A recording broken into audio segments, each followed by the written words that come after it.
Hello, I'm Bistra Stoimenova, student code 1607547, and this is my presentation for peer review. As you may know, I'm working on a really huge project called Culture Crossroads, and its aim is to popularize the Balkans as a tourist destination. So far, I've been working on creating a really strong social media presence via various accounts in the social networks.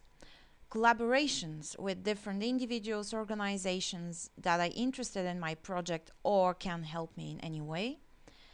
Working on diversity of content so that people do not get bored. And bringing some structure to the project. What is upcoming is creating a website which would be launched within the next month. Here is a screen grab of some of my social networks account. I currently have a Facebook account, Instagram account, YouTube channel, and a blog for the project. You can find me anywhere. So far, I've devised these 6 categories. Admire Architecture focuses on architecture, buildings, ruins even. Be Part of Culture focuses on customs, national costumes, food. Experience the Present will be focusing more on people and street photography. Feel the Religion would be about places of worship.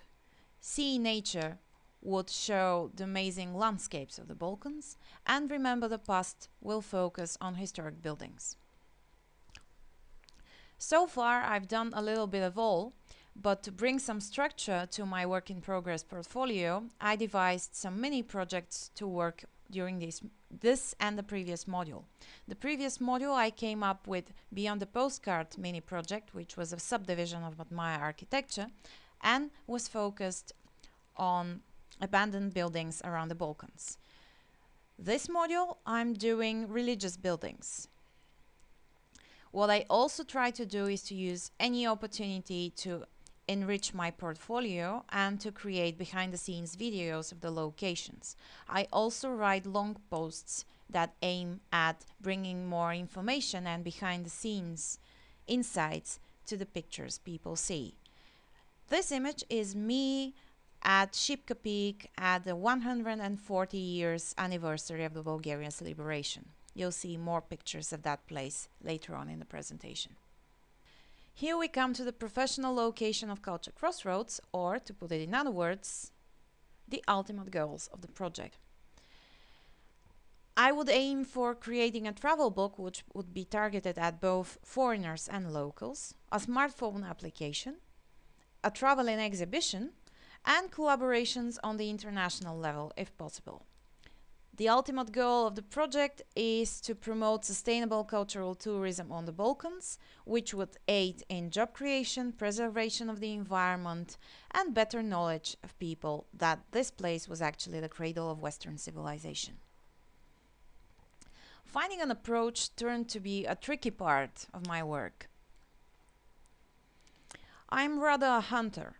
I prefer just documenting the environment as it is.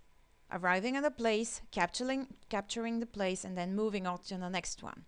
I'm not the kind of person which could, at least at this point, afford to spend, for example, a week or 2 at a place and be able to wait for that amazing sunset or sunrise. To me, unseen angles and less known places, combined with stunning views and interesting stories, are much more valuable. I also try to take lots of images while I'm on location so that I can be able to document each and every aspect of the place. Then, when I come at home, I sort out through the images to see which one works and which one doesn't. In terms of editing, I prefer the colored images because travel images are usually full of color, interesting nuances. I don't see the world in monochrome. To me, monochrome may be suitable for street photography, but when it comes to travel images, they need to be colorful, at least to me. A personal preference, I guess. Speaking of inspiration, I've been inspired by a lot of people during the years, so here I'll list only 3 of them. The first one is a Bulgarian photographer named Krasimir Matarov. I know him personally and I admire him because he started from scratch, just like me. He is a travel photographer, really talented one, as you will see in this presentation. And he does a lot of amazing images. I do not always agree with his approach. He usually goes at a place and stays there for a long time to create these images. But I love the way he manages to bring some story into the image, to tell what's behind the scenes, to show the emotions of people, or the air of the place. As you can see, his portfolio is quite a versatile one. Another photographer I was inspired by was Yorgos Meis. I've been in love with his work for the past 5 or 6 years, and I'm amazed by the way he manages to document the place, because he really goes to the place, takes what's on offer, and then shows amazing images to the public. What we also have in common is the passion for bright colors, because his images are really, really bright, as you can see. Another photographer that I was influenced by is Frank Lines. He also does travel photography, and most of his images have a dream-like quality. No matter where he is, he also travels a lot and documents. He doesn't construct a scene. So all his images are somehow taken out of a fairy tale, at least to me. They do manage to tell a story, but they make you want to go and see the place yourself. And this is the kind of quality I want to put in my own images too. Here we come to the current module work. A few minutes ago in the presentation I mentioned that this module I'm focusing on religion and religious buildings. So the main focus of my work in progress portfolio this module would be the contrast of religion and modern urban environment, or how places of worship have been integrated into big cities.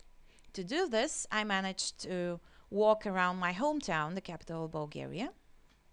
This is a really famous church in Sofia, and this is actually a reflection in a puddle. This is again in Sofia, and it is now an archaeological museum, but it used to be a mosque 200 years ago. I also managed to visit Bucharest and to document their religious heritage as well.